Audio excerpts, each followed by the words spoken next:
Channel को subscribe कर video को लाइक कमेंट शेयर करना ना भूलें।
कल हमने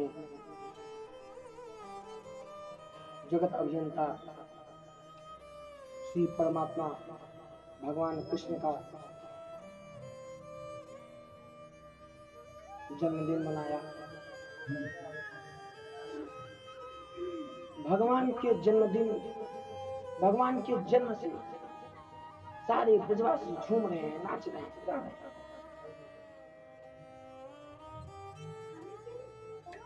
सब अपने आप को बड़भागी समझ रहे हैं। नंद जी माता रोहिणी को लेकर के आते हैं।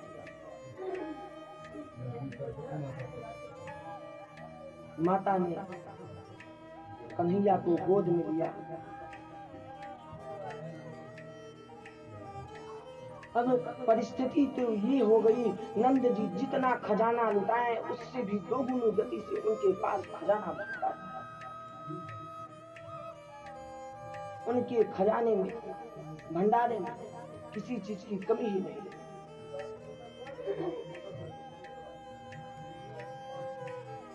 जन्मदिन मनाते मनाते, भगवान का जन्मोत्सव मनाते मनाते अचानक बाबा को याद आया, अरे मैं तो एक काम भूल ही गई।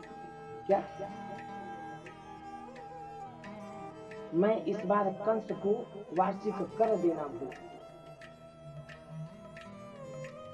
सभी से बोले, भैया आप लोग जन्मोत्सव मनाते रहिए, मैं थोड़ा आता हूँ कंस को वार्षिक कर देता। और बाबा नंद मथुरा को चले कंस को कर देने के लिए। कंस को कर दे करके वापस आ रहे थे, वहीं मार्ग में उनसे वसुदेव जी से मिलना हुआ।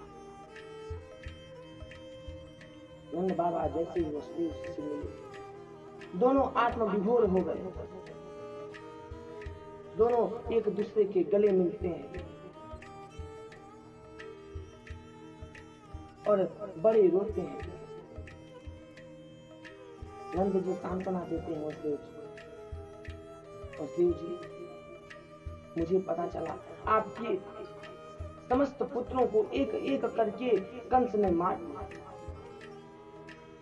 और 8वीं कन्या हुई उसे भी मारना चाहा, लेकिन वो तो आकाश मार्ग में गई। सुन करके बड़ा तकलीफ हुआ महाराज।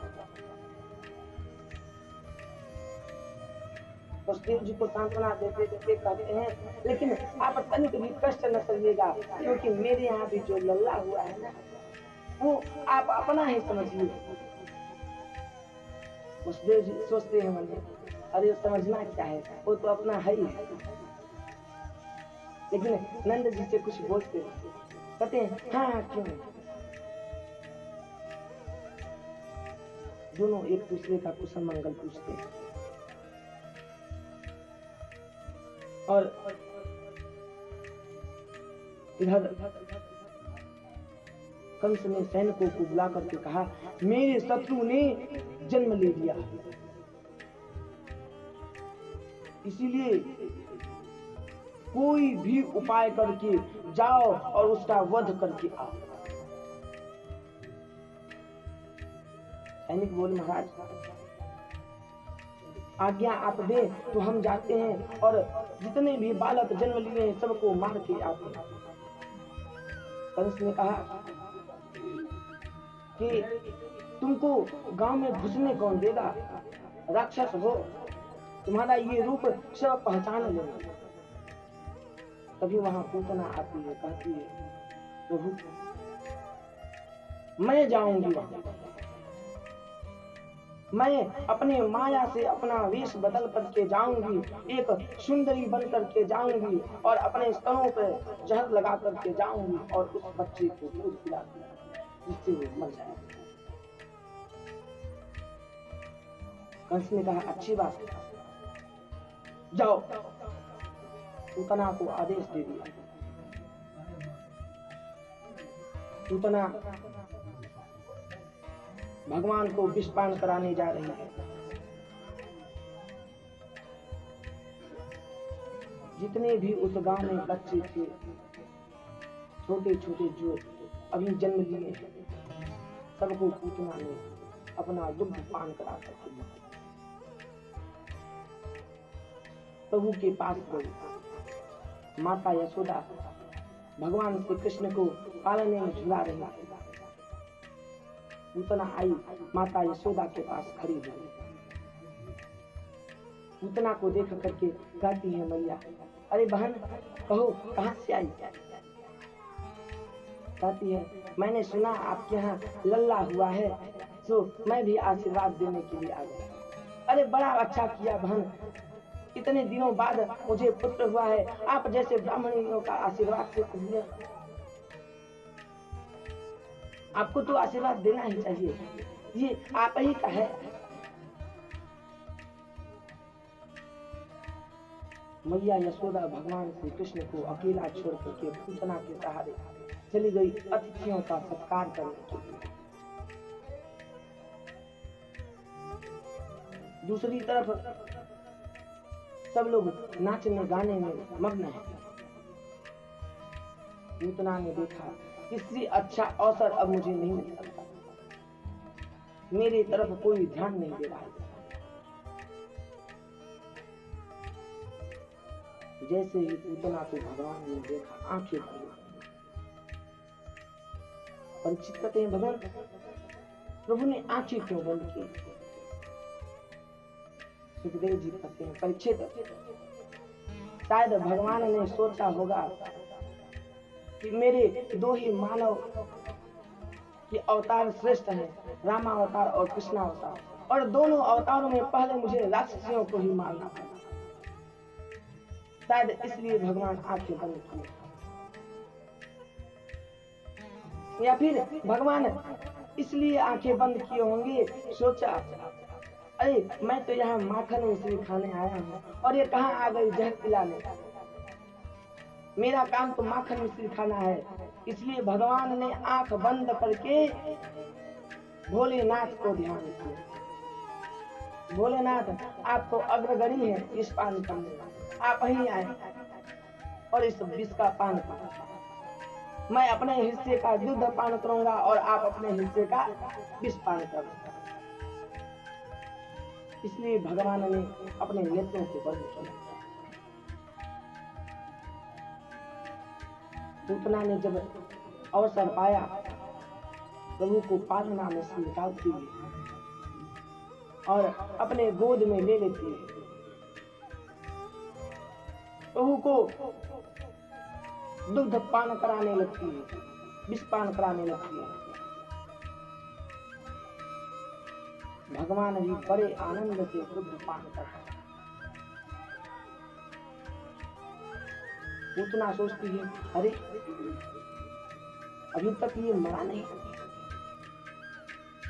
लेकिन परीक्षित ध्यान देना, भगवान ने पूतना का दुग्ध पान करते करते उसके प्राणों को भी पीने लगे।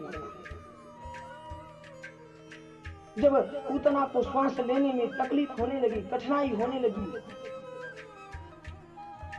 पूतना रोने लगी और चिल्लाने लगी, अरे छोड़ छोड़ लल्ला छोड़, दर्द हो रहा था। लेकिन कन्हैया तो दुग्ध पान कर रहे हैं।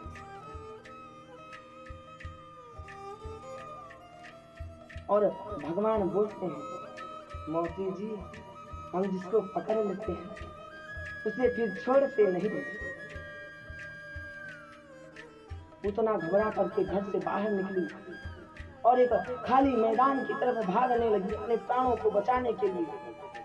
लेकिन भगवान ने दुग्ध पान करते करते उसके प्राणों का भी पान कर लिया। पूतना धड़ाम से धरती पर गिर गई, उसके प्राण पखेरु उड़ गए। मृत्यु के पश्चात पूतना ने विकराल रूप धारण किया। सुखदेव जी कहते हैं, परीक्षित, पूतना जब धरती पर गिरी उसका शरीर 18 किलोमीटर का होगा। उसके मार्ग में आने वाले सभी जीव जंतु, वृक्ष इत्यादि सब चकनाचूर हो गए। जितने बाग बगीचे थे पीछे सब नष्ट हो गए। पूतना के गिरने की आवाज जब आई, सारे ब्रजवासी दौड़े दौड़े आए और देखते हैं कि एक विकराल रूप वाली राक्षसी धरती पे गिरी है और उस राक्षसी के हृदय पर भगवान खेल रहे हैं। रोहिणी इत्यादि माताएं आती हैं और कन्हैया को उस राक्षसी के ऊपर से उठाती हैं, उनको झाड़ती हैं और माता यशोदा को खूब भला बुरा है। अरे यशोदा, तुम्हें इतने दिनों बाद एक पुत्र की प्राप्ति हुई, उसे भी तुम संभाल के नहीं रख सकती? राक्षसी के हाथ में दे दिया बच्चे को। बहुत उलाहना देती है मैया गोपियां। माताएं आती हैं, प्रभु को झाड़ती हैं, फिर गौशाला में जाकर के प्रभु को गाय के पूंछ से झाड़ती हैं, गोमूत्र से स्नान कराती हैं। ये माताओं का स्नेह है।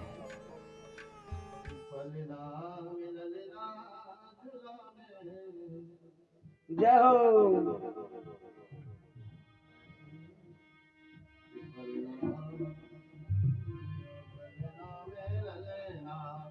पलना में ललना झुलावे यशोदा मैया, पलना में ललना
माताएं भगवान को गौशाला में लेकर के जाती हैं, गायों के पूंछों से भगवान को झाड़ती हैं,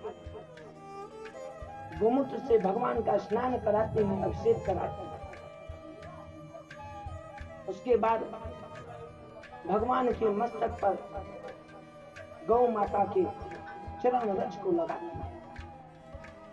पता नहीं कैसी राक्षसी थी, क्या क्या किया होगा मेरे पुत्र के साथ। सुखदेव जी महाराज कथा सुनाते सुनाते रो गए।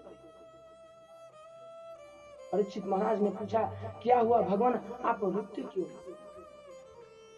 सुखदेव जी कहते हैं, परीक्षित कितना अद्भुत भाव है। पूतना तो आई थी अपने स्तनों पर विष लगा करके भगवान को मारने के लिए, लेकिन भगवान ने जो गति माता यशोदा को मिलने वाली थी वो आज अनायास उस पूतना को दी। कितने करुणावान है ब्रजवासी। पूतना के मृत शरीर को घसीट करके ले जाते हैं यमुना जी के किनारे, और जैसे ही उसके शरीर में अग्नि जलाते हैं, पूतना के शरीर से एक बड़ी अच्छी सुगंध आती है। परीक्षित ने कहा, भगवान सुगंध क्यों आई? देव जी कहते हैं, राजन, जिस स्त्री का भगवान ने स्वयं दुग्ध पान किया, क्या उसके मरने के बाद उसको नरक मिल सकता है क्या? भगवान ने दुग्ध पान किया तो समझो कि पूतना को मुक्ति मिल गई। इसलिए उसके मृत शरीर से आज सुगंध निकल रहा है। पूतना के मरने का खबर जब कंस को प्राप्त हुआ, कंस तो अपने अंदर से हिल गया, बड़ा कष्ट हुआ उसे। नंद बाबा आए मथुरा से वापस, उनको पता चला तो ब्राह्मणों को बुला करके शांति पाठ कराते हैं और गौओं को दान में देते हैं। आज भगवान जब 6 महीने के हुए भगवान को मारने के लिए एक राक्षस आया जिसका नाम है सप्तासुर। प्रभु ने उसका भी उद्धार कर दिया।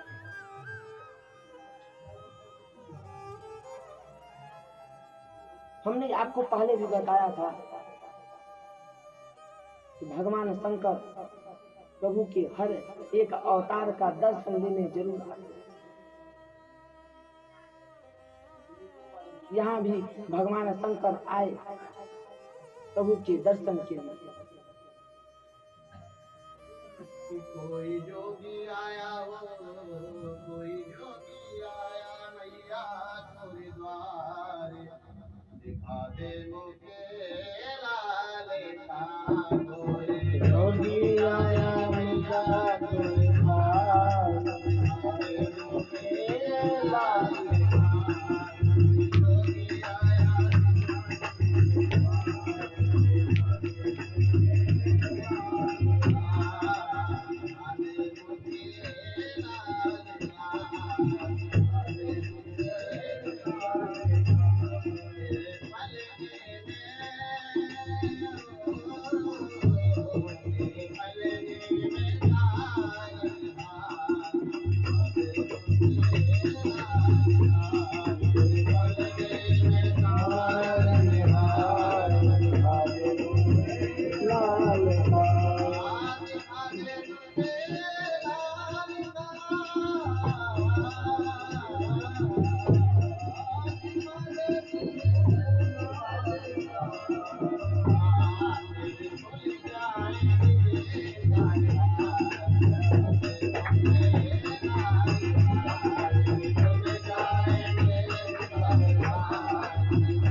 भगवान शंकर जब प्रभु का दर्शन करने के लिए आए, माता तो दर्शन करने ही नहीं देती। शंकर जी से कहती हैं, नहीं बाबा, तुम्हारे गले में जो सांप है उस सांप को देख करके मेरा लल्ला डर जाए। शंकर जी कहते हैं, माता ऐसे ऐसे सांपों के ऊपर तो ये सोता है तुम्हारा लल्ला। बार बार प्रयास करते हैं कि प्रभु का दर्शन हो जाए, मैया मना करती रहती है। उसके बाद गोपियां आती हैं, मैया को समझाती हैं। क्यों गोपियों को क्यों समझाना पड़ा? शंकर जी को देख करके भगवान श्री कृष्ण रोने लगे। और जैसे ही गोपियों के समझाने के बाद माता ने श्री कृष्ण कन्हैया जी को शंकर जी के गोद में दिया, भगवान तो हंस पड़े।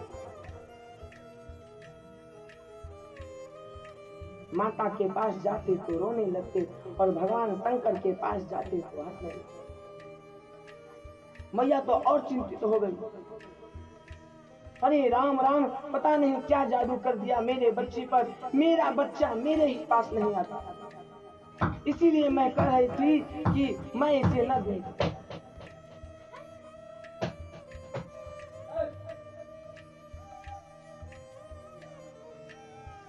शंकर जी कृष्ण जी का दर्शन करने के बाद भगवान के उस झांकी को अपने हृदय में बसा करके वापस कैलाश पर्वत पे आ जाते हैं। भगवान को मारने के बाद एक और राक्षस आया जिसका नाम है तृणावर्त। तृणावर्त आया और लगता कि पूरे पृथ्वी पर प्रलय मचा देगा। जो चीज पाता उसे उड़ा करके आकाश में ले जाता। भगवान को जैसे ही देखा फिरौन ने भगवान को आकाश मार्ग में ले गया उड़ाते हुए, लेकिन भगवान ने आकाश मार्ग में ही फिरौन का उद्धार कर दिया। आज कन्हैया 1 साल के हो गए। मैया यशोदा उन्हें अपने गोद में लेकर के सुलाने का प्रयास करती है। क्यों? क्योंकि जब तक कन्हैया जागते रहते हैं मैया को कोई काम ही नहीं करने देते हैं। मैया यशोदा भगवान को गोद में ली हैं और धीरे धीरे उनके सर पे हाथ सहला रही हैं और लोरी गा रही हैं। सगना मगन मेरे लाल को आजा निंदिया,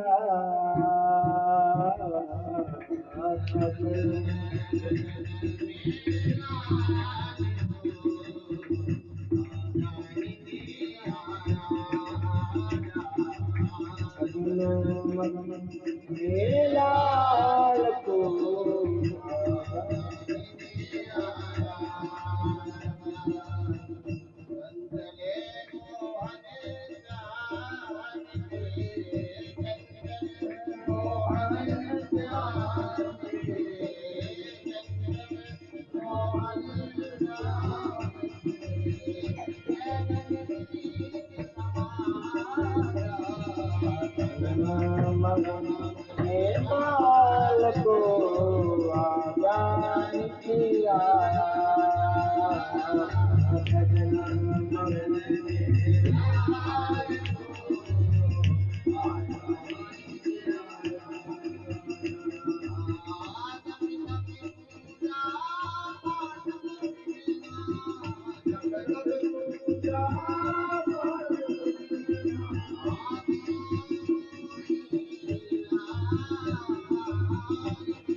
भैया यशोदा भगवान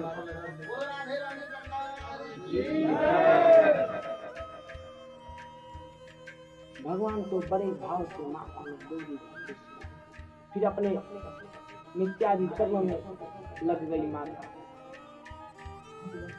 उधर वसुदेव जी ने अपने कुल के आचार्य कुल गुरु गर्गाचार्य जी से कहा, भगवान आप गोकुल जाइए और मेरे दोनों पुत्रों का नामकरण कर दीजिए।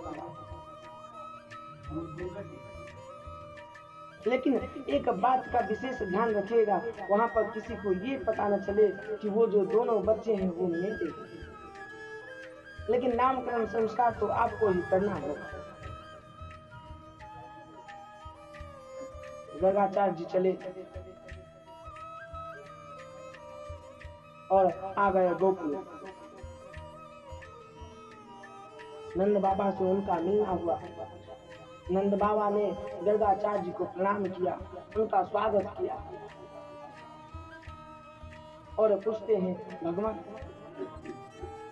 कहाँ से आ रहे हैं? देखिए, अपने बात को किसी तक पहुंचा भी दिया जाए और किसी को शक भी न, उसी भाव में गर्गाचार्य जी कहते हैं, कहाँ से आना? हमारा तो काम ही है किसी का विवाह कराना, किसी का नामकरण संस्कार कराना। बाबा ने सुना नामकरण संस्कार, उन्हें याद आया, अरे हमारे यहाँ भी 2 लल्ला हैं, अभी तक उनका भी नामकरण नहीं हुआ। हाथ जोड़ करके गर्गाचार्य जी से निवेदन करते हैं, महाराज हमारे यहाँ भी 2 बच्चे हैं, उनका भी अभी तक नामकरण संस्कार नहीं हुआ और आपके श्रीमुख से नामकरण संस्कार हो जाए तो क्या कहा? गर्गाचार्य जी बोले, नहीं राजन, ऐसा न कराओ हमसे। क्यों? क्योंकि मैं वसुदेव जी का आचार्य हूं। अगर मैंने आपके पुत्रों का नामकरण संस्कार किया तो कंस को ये शक हो सकता है, हालांकि ऐसा है नहीं, लेकिन उसे ये शक हो सकता है कि वसुदेव का पुत्र आपके यहाँ जो है वही है। और मैं ये नहीं चाहता महाराज कि मेरे कारण आपके बच्चों का कोई अहित हो।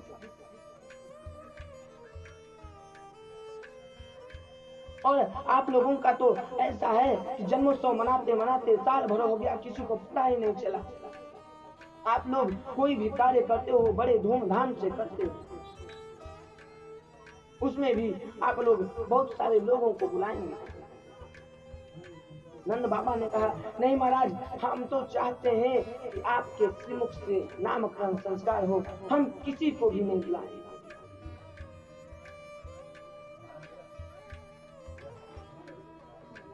गर्गाचार्य जी तैयार हो गए।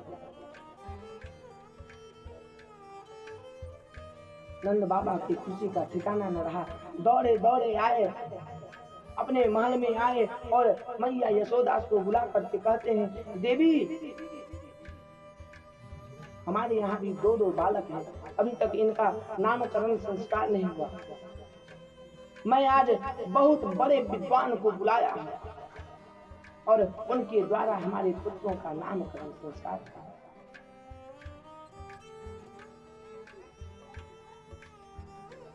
मैया ने जितना बहुत बड़ी विद्वान है,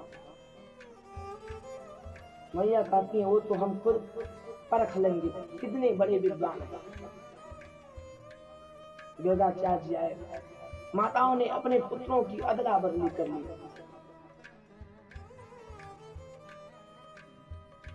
सुखदेव जी कहते हैं, परीक्षित, रोहिणी के गोद में बैठे हुए भगवान को जब गर्गाचार्य जी ने देखा, जैसे ही देखा उनकी समाधि लग गई। एकदम से आंख बंद करके अपने श्वास गति को ही रोक लिया गर्गाचार्य जी। माताएं तो एकदम भयभीत हो गई। उनको बार बार आवाज लगाया, लेकिन जब गर्गाचार्य जी की तरफ से कोई आवाज न मिला, प्रत्युत्तर न मिला, माताओं ने सोचा कि कहीं गर्गाचार्य जी चले तो नहीं गए। माता रोहिणी ने गर्गाचार्य जी को तेज से हिलाया, जोर से हिलाया, और जैसे ही हिलाया गर्गाचार्य जी की समाधि टूट गई। बोले हाँ क्या हुआ, क्या हुआ? भैया पूछती हैं बाबा आप कहाँ खो गए थे, हम तो कुछ और सोचने लगे थे।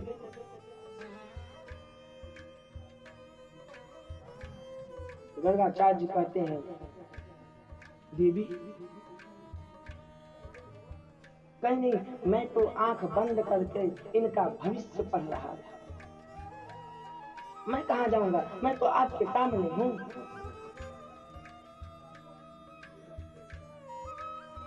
गर्गाचार्य जी बोले माता रोहिणी से, माता आपके गोद में जो बालक बैठा है वो साक्षात इतना बोले ही थे, प्रभु ने इशारे में उनको चुप करा दिया। प्रभु कहते हैं क्या भगवान आप मेरी सारे किए कराए पे पानी फेरना चाहते हो?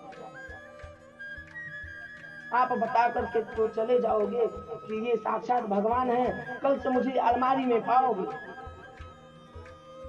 भगवान को लोग अलमारी में रख देते हैं, आते हैं थोड़ा सा मिश्री चढ़ा करके चले जाते हैं, और मैं यहाँ जी भर की माखन मिश्री खाने आया हूँ।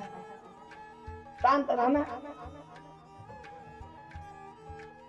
फिर बोले देवी ये साक्षात नारायण के गुणों के समान वाला है, गुणों का खजाना है।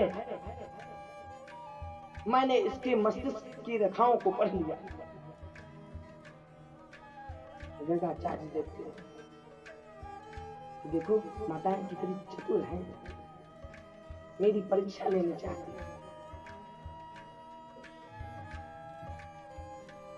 परीक्षा लेने के लिए इन्होंने अपने पुत्रों की अदला बदली कर ली है।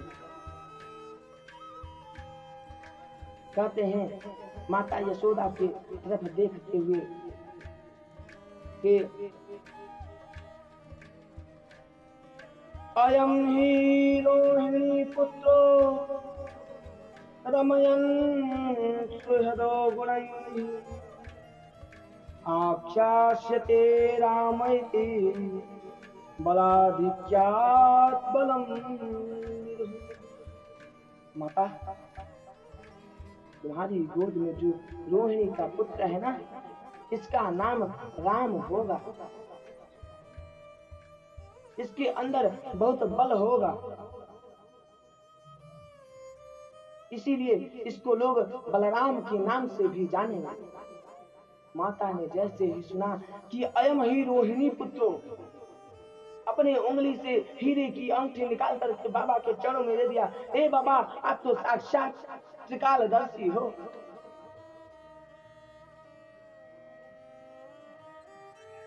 अब माता रोहिणी की तरफ देखते हुए कहते हैं कि आपकी जो गोद में बैठा है आसन्न मरणाश्रयो हास्य गह्यतो नियुगं तनो शुक्लो रक्तस्तथा पीत इदानीं कृष्णतां। माता आपके जो गोद में बैठा है इनका पहले शुक्ल वर्ण था, फिर रक्त हुआ, पीत हुआ, इसके बाद ये इस बार कृष्ण वर्ण में आए हैं, इसलिए इनका नाम कृष्ण होगा। वैसे तो इनके कई नाम होंगे माता, माधव होगा, मधुसूदन होगा, गोपाल होगा, किन किन नामों का वर्णन करूं, बखान करूं। इनको लोग कई नामों से जानेंगे। और माता ये कोई आम साधारण बच्चा नहीं, ये नारायण के गुणों के समान वाला बच्चा है। माताओं ने उन्हें बहुत सारा धन दिया और उन्हें भोजनादि करा करके उनका विदा किया। आज प्रभु घुटमन चलने लगे, घुटने के बल। नंद बाबा पूजा कर रहे थे अपने पूजा घर में। प्रभु घुटने के बल चल करके आते हैं और दरवाजे के अंदर जैसे ही प्रवेश करने लगते हैं, बाबा जोर से चिल्ला करके कहते हैं, रुक जाओ। कन्हैया शांत हो गए। क्यों? क्योंकि बाबा ने पहली बार थोड़े उच्च आवाज से उनको बोला। फिर कहते हैं, क्यों बाबा? नंद जी कहते हैं, अभी स्नान नहीं किए हो ना, यहाँ जय जय की पूजा हो रहा है।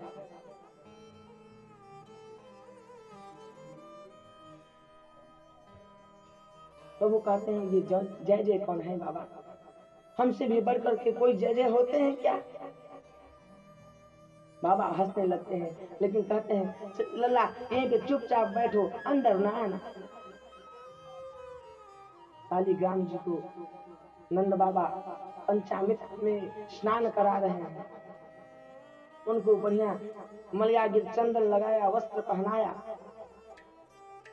भोग लगाया, और भोग लगाने के बाद आंख बंद करके जैसे ही अपने गुरु मंत्र को जपने लगे, कन्हैया अंदर आ गए और सिंहासन पे रखे हुए शालिग्राम महाराज को मुख में डाल दिया प्रभु। मथुरा में जन्मे कन्हैया, मथुरा में जन्मे कन्हैया जी, गोकुल में मथुरा में जन्मे कन्हैया जी, गोकुल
नंद बाबा जैसे ही अपने आंखों को खोलते हैं, जप करने के बाद देखते क्या है कि सिंहासन पे जो शालिग्राम महाराज थे वो तो गायब हो गए। अब बाबा आगे नहीं देखते, कभी पीछे देखते, दाहिने बाएं देखते, लेकिन जब कहीं नहीं मिले तो देखते हैं पूजा घर में कन्हैया आ गया है और प्रभु का मुख फूला है। बाबा ने कहा, कन्हैया तेरे मुख में क्या है? कन्हैया ने अपना सर हिलाकर कह दिया, कुछ नहीं। बाबा उनके मुख को खोलते हैं तो देखते क्या है, भगवान श्री कृष्ण अपने मुख में शालिग्राम महाराज को विराजे पड़े हुए हैं। उनके मुख से शालिग्राम भगवान को निकालते हैं और यशोदा माता को आवाज लगाते हुए कहते हैं, अरे देवी सुनती हो? देख तेरा लल्ला कितना बड़ा उद्यमी हो गया है। अभी तक तो सब ठीक था, लेकिन आकर के ये मेरे पूजा घर में भी उधम मचाने लगा है। अरे देखो तो इसको, इसने आज हम मेरे शालिग्राम भगवान को मुख में रख लिया। माता ने जैसे ही सुना शालिग्राम भगवान को मुख में रख लिया, हंसती हुई घर में से आती है और कहती हैं, तो क्या मेरा लल्ला किसी भगवान से कम है क्या? लेकिन फिर से माता सोचती है कि अगर इसी तरीके से बढ़ावा दूंगी तो आगे चल के और उद्यमी होगा। मैया कन्हैया को पकड़ करके ले जाती है घर में, खूब डांटती है, खूब समझाती है। नंद बाबा गए, फिर से यमुना जी में स्नान किया और आकर के पुनः पूजा के लिए बैठे, प्रायश्चित पूजा कर रहे हैं। कहते हैं, हे भगवान क्षमा करना, अबोध बालक था, आपको मुख में रख लिया। लेकिन बाबा ये नहीं जानते, जिन्होंने मुख में रखा था वो तो स्वयं साक्षात श्री हरि